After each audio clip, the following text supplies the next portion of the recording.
नमस्कार साथियों, मैं शिकवाल सर एक बार पुनः आपका उदयपुर के सिरजी स्टडी सेंटर पर भव्य अभिनंदन करता हूं। साथियों, स्वागत कर रहा हूं। बिल्कुल आपको यह अच्छे से पता है कि मैंने और हमारा सिरजी स्टडी सेंटर जो उदयपुर का है, जिन्होंने शिक्षक भर्ती को मद्देनजर रखते हुए मनोविज्ञान के प्रश्नोत्तरी का दौर चलायमान रखने का प्रयास किया है, और उसी क्रम को मद्देनजर रखते हुए यदि मैं बात कर रहा हूं तो आज हम जो मनोविज्ञान की प्रश्नोत्तरी पढ़ेंगे, जिसमें कुछ फैक्ट तथ्य और कुछ व्यवहारिक क्वेश्चन पढ़ेंगे। तो बिल्कुल यदि आप शिक्षक भर्ती की परीक्षा की तैयारी करने वाले जो प्रतियोगी हैं, उनके लिए मनोविज्ञान की प्रश्नोत्तरी बहुत ही कारगर है। तो चलिएगा, मेरे साथ जुड़िएगा मनोविज्ञान की प्रश्नोत्तरी भाग किसमें, भाग 34 में। आज हम क्या पढ़ेंगे, मनोविज्ञान की प्रश्नोत्तरी भाग 34 के क्रम को पढ़ने वाले हैं। और उसी क्रम में आपके मोबाइल की स्क्रीन पर देखिएगा, यह पहला क्वेश्चन आपके मोबाइल की स्क्रीन पर देखिए। क्या कहता है पहला क्वेश्चन, समझिएगा और उत्तर तक पहुंचने का प्रयास कीजिएगा। देखिए, किसी दूसरी वस्तु की अपेक्षा एक वस्तु पर चेतना का केंद्रीकरण अवदान, यह कथन है। वापस सुन लीजिए, किसी दूसरी वस्तु की अपेक्षा एक वस्तु पर चेतना का जो केंद्रीकरण का अवदान होता है, यह कथन किसने दिया है? क्या यह कथन रॉस का है, मन का है, मैकडूगल का है या डम्बिल का है? आखिर इस कथन के प्रतिपादक कौन थे? यदि चारों विकल्प पर चर्चा करोगे, किसने क्या कहा, तो उत्तर तक आप पहुंच जाओगे। बात हम करते हैं सबसे पहला कथन रॉस ने। तो रॉस की यदि मैं बात करूं तो रॉस वह शख्स था जिसने, देखा जाए तो इसने वंशानुक्रम में भी कथन का, पर्यावरण में भी कथन का, शैशवावस्था में भी कथन का, बाल्यावस्था में भी कथन का, बहुत जगह कथन है इसने। तो रॉस क्या कहता है, बाल्यावस्था मिथ्या परिपक्वता का काल है। बाल्यावस्था क्या है? मिथ्या परिपक्वता का काल है। मिथ्या परिपक्वता का क्या है? काल। इस दृष्टि से यदि हम बात करते हैं तो यह विकल्प तो क्या हो गया? गलत। इसका मतलब रॉस ने यह नहीं कहा था कि किसी दूसरी वस्तु की अपेक्षा एक वस्तु पर चेतना का केंद्रीकरण ही क्या कहलाता है? अवदान कहलाता है। यह कथन नहीं कहा है। फिर यदि आप सोचते हो मन ने यह कथन कहा, तो ये ऐसा सोचना भी आपका गलत ही होगा। मन क्या कहता है? मन का यह मानना है कि यदि आपको किसी भी कार्य को सीखना है तो कम से कम जागृत होना आवश्यक है। यह बात कही, तो जागरूकता को लेकर बात कही थी, जागरूकता को। मैकडूगल की यदि बात कर रहे हो तो यह कथन आपका बिल्कुल क्या माना जाएगा? गलत माना जाएगा, सही नहीं। मैकडूगल ने मनोविज्ञान को हमारे आचरण और व्यवहार का यथार्थ विज्ञान माना। आचरण व व्यवहार का यथार्थ क्या है? विज्ञान है। यह बात इसने कही थी। तो अब आप समझ गएंगे आखिर कथन किसका होगा। डम्बिल वो व्यक्ति है जिसने यह कहा, किसी दूसरी वस्तु की अपेक्षा एक वस्तु पर चेतना का केंद्रीकरण ही अवदान कहलाता है। तो डी विकल्प जो है वो बिल्कुल क्या साथियों? सही है। चलिए अगले क्वेश्चन की ओर। क्वेश्चन नंबर 2 आपके मोबाइल की पटल पर यह रहा। देखिए, मानव विकास होता है, कैसा होता है? क्रमबद्ध होता है, निरंतर होता है, व्यक्तिक होता है, यह सभी होता है। मनुष्य अपना विकास किस तरह से करता है? मानव विकास की यदि बात करें तो विकास के सिद्धांतों से यह सवाल है। विकास के सिद्धांत से यह क्वेश्चन पूछा गया, और विकास के सिद्धांतों में यदि हम बात करते हैं तो निरंतरता का सिद्धांत भी आता है। निरंतरता का सिद्धांत, जिसे क्रमबद्ध सिद्धांत भी कहते हैं। इसके अलावा दिशा का सिद्धांत भी आता है। इसके अलावा व्यक्तिकता का सिद्धांत भी आता है। इसके अलावा समरूपता का सिद्धांत भी आता है। इसके अलावा सामान्य से विशिष्ट क्रिया का सिद्धांत भी आता है। इसके अलावा सामान्य से विशिष्ट हो गया, वंशानुक्रम वे वातावरण की अंत्य क्रिया का सिद्धांत भी आता, वातावरण। इसके अलावा और यदि करते हैं तो परिमार्जितता का सिद्धांत भी आता है। और यदि आप बात करते हो तो वर्तुलाकार सिद्धांत भी आता है, परस्पर संबंध का सिद्धांत भी आता है, इतने आगे। तो देखिए, कर्मिक, निरंतर, व्यक्ति, ये तीनों ही विकास के क्या मानेंगे, सिद्धांत मानेंगे। तो उत्तर क्या होगा, मानव विकास का जो संबंध है वो सभी से है।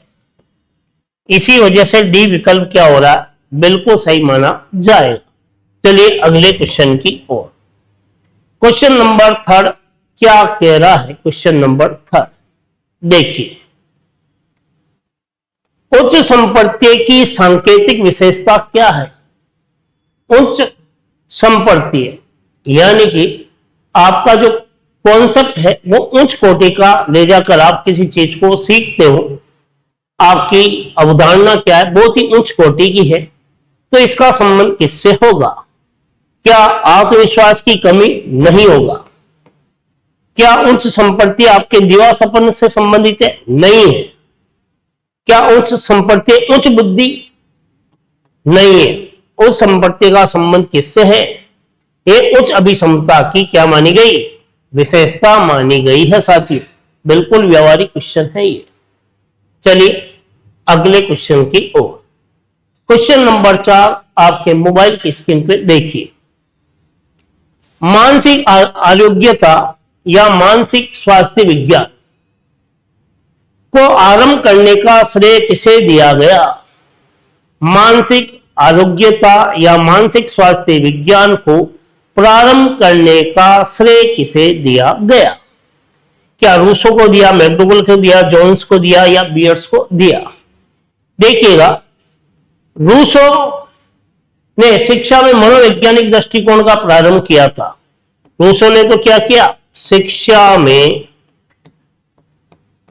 मनोवैज्ञानिक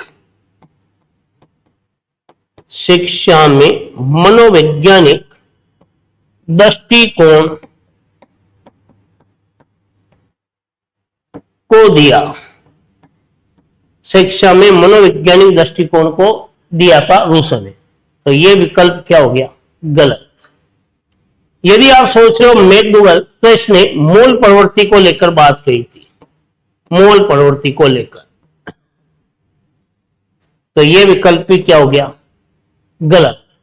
फिर जॉनसन की यदि बात करें, जिन्होंने बुद्धि को लेकर बात कही और बुद्धि को तानाशाह भी कहा है जॉनसन ने, तो यह विकल्प भी क्या हो गया, गलत।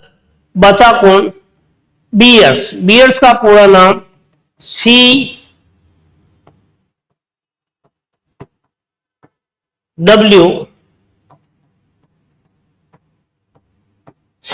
बियर्स है।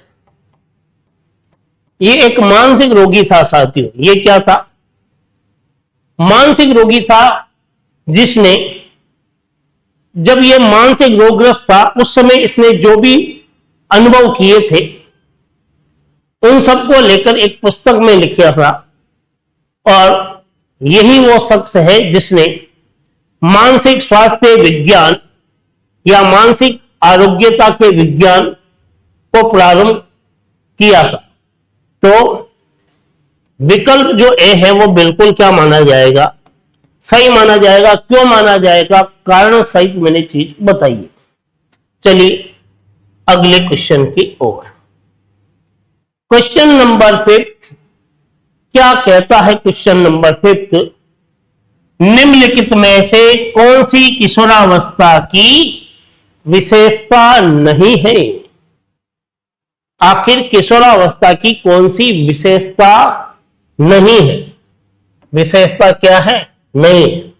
देखिएगा, किशोरावस्था की विशेषता क्या भूमिका संभ्रांति करना है, भ्रांतियां होना है, संवेगों को नियंत्रण करना है, दीवा सपन देखना है, या समायोजन की कमी है। किशोरावस्था में किशोर किशोरियों में समायोजन का अभाव रहता है, तो ये तो विशेषता है, इसलिए ये विकल्प क्या हो गया? गलत। किशोरावस्था में किशोर किशोरियों दीवा सपन देखते, दिन में सपने देखते हैं, तो ये भी विशेषता है। किशोरावस्था में वो भ्रमण करना पसंद है, कई तरह की भ्रांतियां भी लेकर घूमते हैं, तो ये भी है। तो जो नहीं है वो है संवेगात्मक नियंत्रण। यह संवेगात्मक नियंत्रण किस अवस्था की विशेषता है? यह बाल्यावस्था की विशेषता है साथियों। किसकी है? बाल्यावस्था की विशेषता है ये। इस वजह से ये बी विकल्प क्या माना जा रहा है? बिल्कुल सही माना जा रहा है। चलिए अगले क्वेश्चन की ओर। क्वेश्चन नंबर 6 क्या कहता है? विचारात्मक चिंतन की चर्चा किसने की? वैचारिक चिंतन को लेकर किस व्यक्ति ने चर्चा की, किस व्यक्ति ने विचार विमर्श किया, या किस व्यक्ति ने इस वैचारिक चिंतन को लेकर संबोधित किया? क्या वो पावलो था, जॉन डीवी था, क्रोवेक्रो था, या वुडवर्थ था? देखिएगा, वुडवर्थ ने तो व्यवहार को लेकर चर्चा की, वुडवर्थ ने प्रश्नावली विधि को लेकर चर्चा की। तो ये विकल्प तो क्या हो रहा साथियों? गलत हो रहा।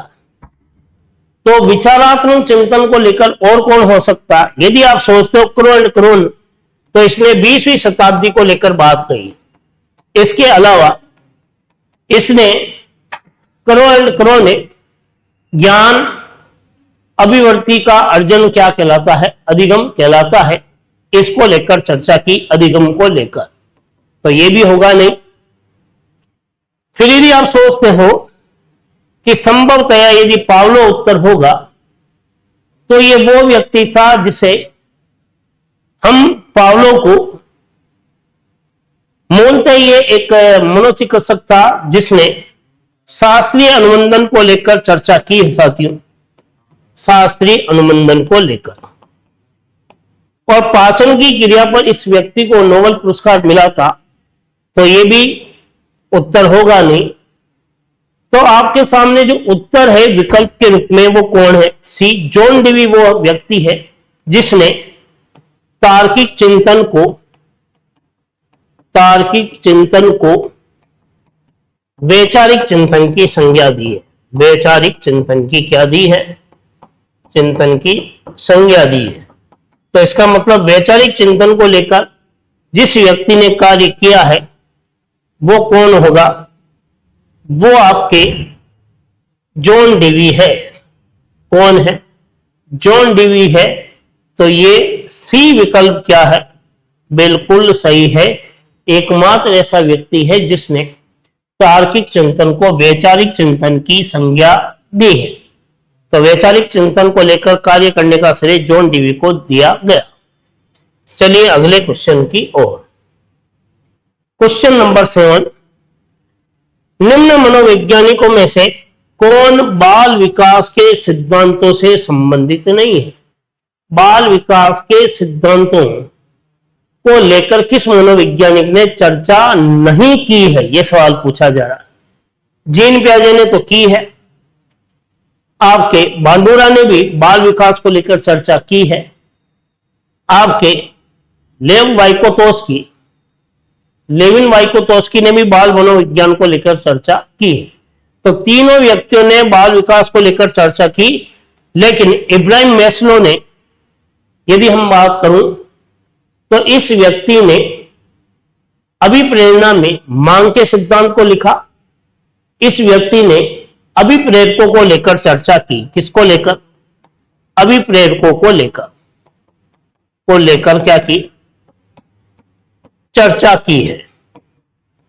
तब आप समझ गए होंगे आखिर बाल विकास के सिद्धांतों को लेकर किस व्यक्ति ने चर्चा नहीं की, तब आपके सामने आंसर क्या होगा, डी विकल्प क्या होगा, बिल्कुल सही माना जाएगा।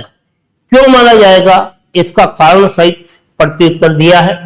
और यदि देखा जाए ये हर विकल्प पर चर्चा कहां होती है, अब तो आप खुद बोलिए, उदयपुर के सृजी स्टडी सेंटर पर। चलिए अगले क्वेश्चन 8 पर हम बात करते हैं। क्वेश्चन नंबर 8 क्या कहता है, निम्नलिखित में से कौन सा घटक शिक्षण कौशल से संबंधित नहीं है। यानी कि शिक्षण कौशल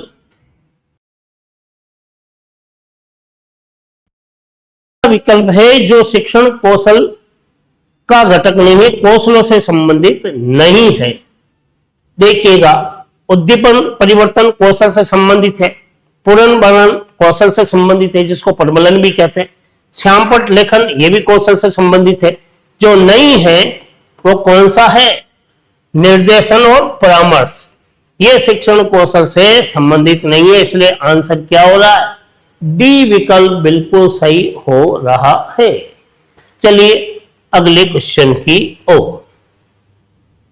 सोच रहे हैं क्वेश्चन तो नहीं आया सर, ये आपका ही छाया अंकन आ गया, छाया चित्र आ गया, एक एड आ गया। अब आप सोच रहे हैं इस एड को दिखाने का क्या औचित्य है। आपके मनोविज्ञान की प्रश्नोत्तरी में ये बीच में ही कौन से मनोवैज्ञानिक आ गए, आप सोच रहे हैं ये तो साथियों मेरा ही फोटो है। क्योंकि आजकल फोटोओं का बहुत बड़ा महत्व है, आप अच्छे से जानते हो। फोटो, अगर आप कक्षा में प्रथम आते हो तो आपका फोटो लगता है, आप शादी ब्याह में जाते हो तो फोटो लगता है, और हमारा फोटो तो पढ़ने पढ़ाने से संबंधित हो गया। यहां लिखा हुआ है शिक्षक भर्ती REET first level second level और दोनों सब्जेक्टों के नाम लिखे हुए हैं, और साइकोलॉजी के बैच प्रारंभ है। कहां प्रारंभ है वो मैं बता देता हूं। मनोविज्ञान के ऑफलाइन ऑनलाइन दोनों बैच आपको सिकवाल सर के सानिध्य में, यानी मेरे खुद के सानिध्य में, आपको उदयपुर के सृजी स्टडी सेंटर पर ये सारा का सारा ऑफलाइन और ऑनलाइन बैच आपको उपलब्ध होंगे। इसी को मद्देनजर रखते हुए ये चित्र दिया गया, तो आप अच्छे से इस चित्र को यदि दिखाई दे रहा है तो आप एक बार शॉर्ट स्किल इसको लीजिए और इसका एक बार अपने मिलने वालों तक पहुंचाने का प्रयास कीजिए। चलिए अगले क्वेश्चन की ओर। क्वेश्चन नंबर 9 क्या कहता है, क्वेश्चन 9 देखिए, प्रथम शैक्षिक मनोवैज्ञानिक कौन है। यह किसी भी सूरत में गलत नहीं होना चाहिए। पहला शैक्षिक मनोवैज्ञानिक कौन है, अरस्तु नहीं है। अरस्तु तो क्या है, मनोविज्ञान का क्या है, जनक है। क्या है, जनक। जॉन डीवी ये दार्शनिक है, और कौन सा दार्शनिक है, शैक्षिक दार्शनिक है साथी। कौन सा, शैक्षिक। तो थॉर्नडाइक जो है वो प्रथम क्या है, शैक्षिक मनोवैज्ञानिक है, प्रथम शैक्षिक मनोवैज्ञानिक है। तो आप समझ के होंगे उत्तरी क्या है, सी है। मेकाले है नहीं, मेकाले ने शिक्षा को लेकर जरूर बात की है, प्रथम शैक्षिक मनोवैज्ञानिक नहीं है। तो सी विकल्प बिल्कुल सही माना जाएगा। चलिए अगले क्वेश्चन की ओर। निम्न में से कौन सा शिक्षण का स्तर नहीं है। शिक्षण के स्तर होते हैं ना, अलग अलग स्टेप बाय स्टेप। तो शिक्षण का कौन सा स्तर नहीं है, देखिएगा। शिक्षण में बोध स्तर भी होता है, स्मृति स्तर भी होता है। कौन सा स्तर, स्मृति स्तर। इसके अलावा शिक्षण में चिंतन स्तर भी होता है।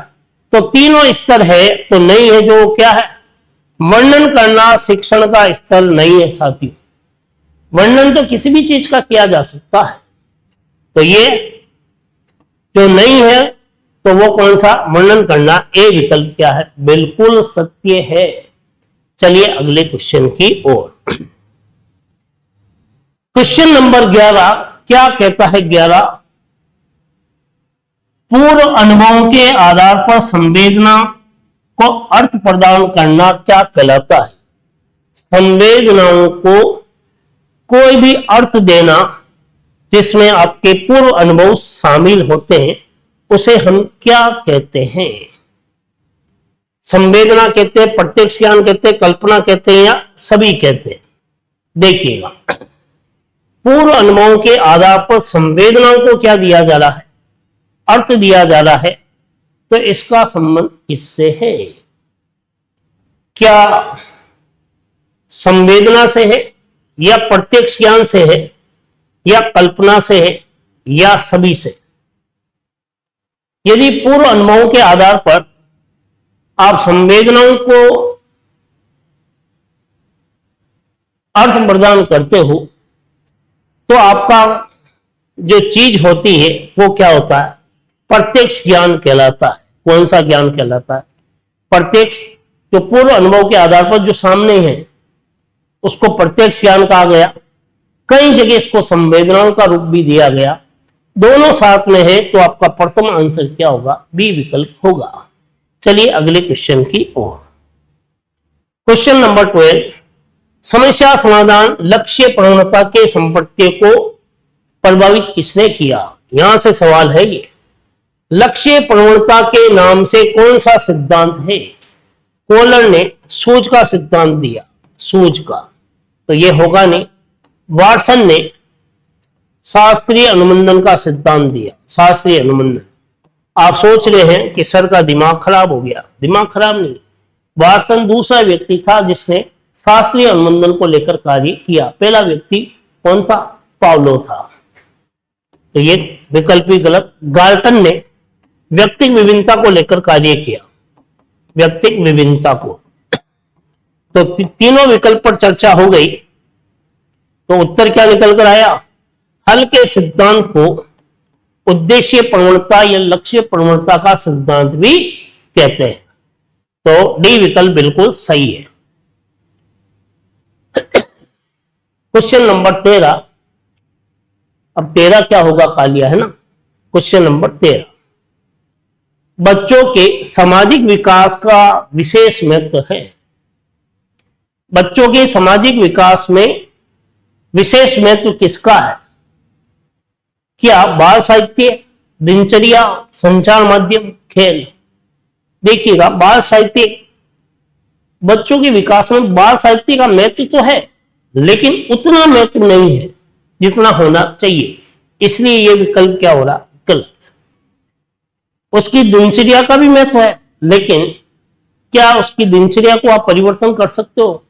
करना चाहोगे, एक दिन करोगे, फिर वापस वैसा का वैसा, तो ये भी महत्व नहीं। संचार माध्यम, वर्तमान में बच्चा टीवी वगैरह सारा दिन भर मोबाइल में रहता है तो उसका तो महत्व होना चाहिए लेकिन विकास नहीं होगा इससे, तो ये भी नहीं है।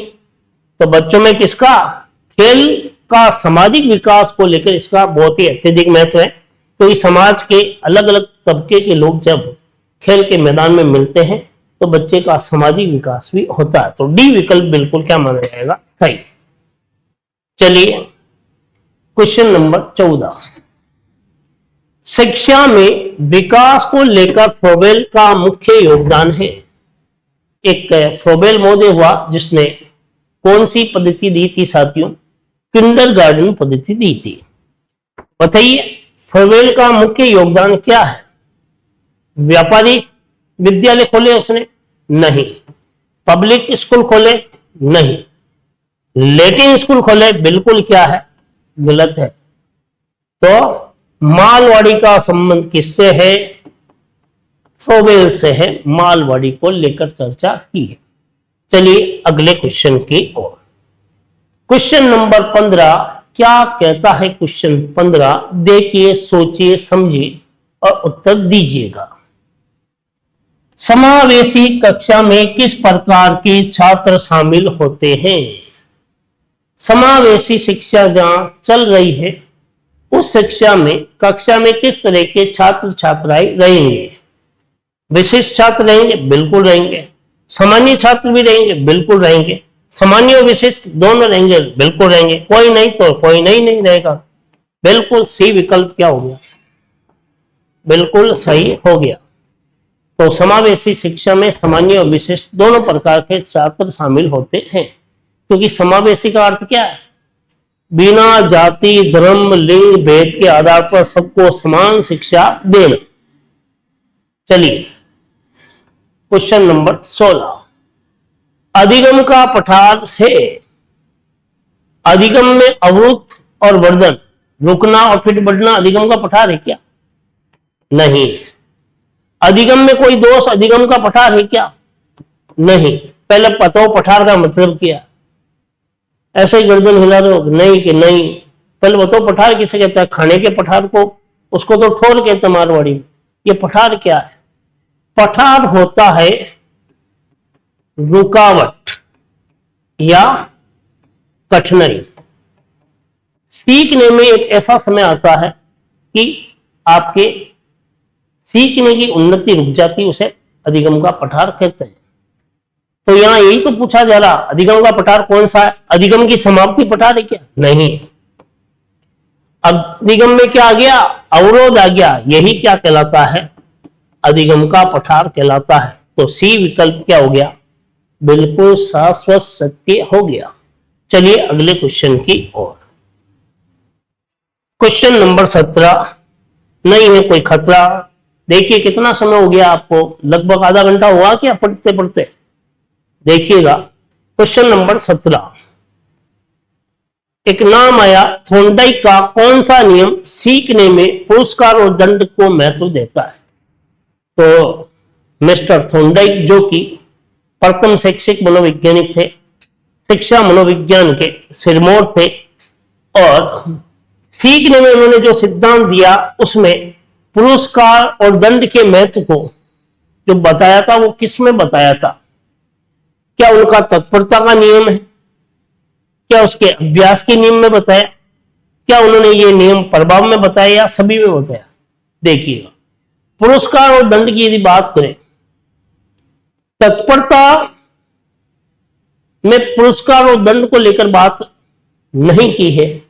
तत्परता में थोंडाइक ने यह बात बताया है, किसी कार्य के लिए तत्पर होना, तैयार होना, उस कार्य को एक तरह से सीख लेना है।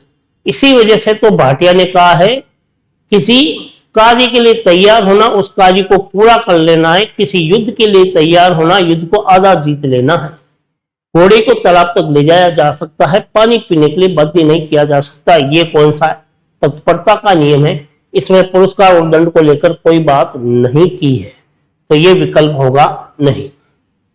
अभ्यास के दो भाग बताए, उपयोग और अनुप्रयोग। उपयोग का नियम, आपने पहले कोई कार्य किया वापस करना।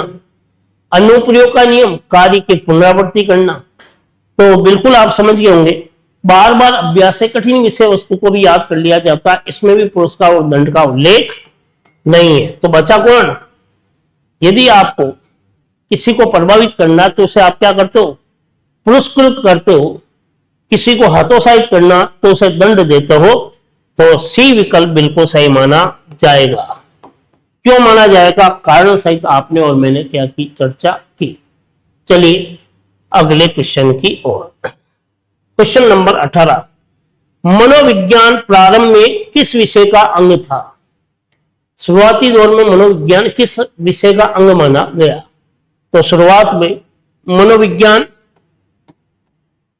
यदि देखा जाए, मनोविज्ञान कहां से आया? दर्शन से आया। तो किसका अंग हो गया? दर्शन। है या दर्शन? बिल्कुल है। तो ये बी विकल्प क्या है? सही है। नीति का नहीं था, तर्क नहीं था और भौतिक भी नहीं था। तो बी बिल्कुल क्या माना जाएगा? सही माना जाएगा। Question number question number 19। Question number क्या आ गया? 19 आया। इससे पहले क्या पढ़ा था? 18 पढ़ा था। देखिएगा, स्वयं की भावनाओं और संवेगों को नियंत्रित करना क्या कहलाता है? आप स्वयं पर नियंत्रण करते हो तो इस चीज को क्या कह सकते हो? भाषाई बुद्धि नहीं कहोगे, भाषाओं में पारंगत होना भाषाई बुद्धि कहलाता है, तो ये विकल्प होगा नहीं। यदि आप व्यक्तिक बुद्धि कहते हो कि दूसरों की भावनाओं को समझना व्यक्तिक बुद्धि कहलाता है, तो ये भी होगा नहीं। स्थानिक बुद्धि का अर्थ होता है चित्रण से। किससे होता है? चित्रण से, तो ये भी होगा नहीं। तो बच्चा क्या? अंतर्व्यक्तिक बुद्धि। जब आप स्वयं की भावनाओं को समझते हो तो उसके अनुसार कार्य करते हो, तो कौन सी बुद्धि कहलाती है? अंतर्व्यक्तिक बुद्धि कहलाती है। इसी वजह से चौथा विकल्प क्या माना गया? बिल्कुल सही माना गया। चलिए आगे की ओर। Question number 20। सीखना एक तरह का व्यवहार में है। सीखना एक तरह के व्यवहार में है। क्या है? प्रसार करना नहीं, बचाव करना नहीं, विस्तार करना नहीं। सीखना व्यवहार में क्या करना? परिवर्तन करना है या संशोधन करना है। इस संशोधन को ही क्या कहा गया? परिवर्तन। बिल्कुल ये व्यवहारिक क्वेश्चन है और ए विकल्प बिल्कुल क्या माना जाएगा? सही। तो लगभग इस सेशन में आपने हमने 20 सवाल पढ़े हैं और ये 20 सवाल बहुत ही इंपॉर्टेंट है। पिछली कई भर्ती परीक्षाओं में इन प्रश्नों को पूछा भी गया है, भविष्य में पूछा भी जा सकता है। यदि साथियों ये प्रश्नोत्तरी आपको बहुत अच्छी लगी तो एक बार इसको शेयर जरूर कीजिएगा और ये क्रम निरंतर चलायमान रहेगा, तो बिल्कुल इसका आनंद लीजिएगा। उदयपुर के सिरजी स्टडी सेंटर का जो हमारा परिवार है उसी में एक मैं सदस्य के रूप में कार्यरत हूं। तो हमारा जो उद्देश्य है साथियों, बिल्कुल मैं सिकवाल सर जो खुद कह रहा हूं, हमारा उद्देश्य आपकी सफलता है और इसके लिए आपको निरंतर प्रयास भी करना होगा, क्योंकि सफलता के हीरक रत्न जो है वो परिश्रम रूपी फावड़े से ही निकाले जाते हैं। केवल सोच को बदलना होगा, क्योंकि सोच को बदलोगे तो सितारे बदल जाएंगे, कश्तियां नहीं बदलो। आप तो क्या है, आपकी सोच को परिवर्तन कीजिए, निरंतर आप क्या कीजिए? अध्ययन कीजिएगा। जय हिंद, जय भारत।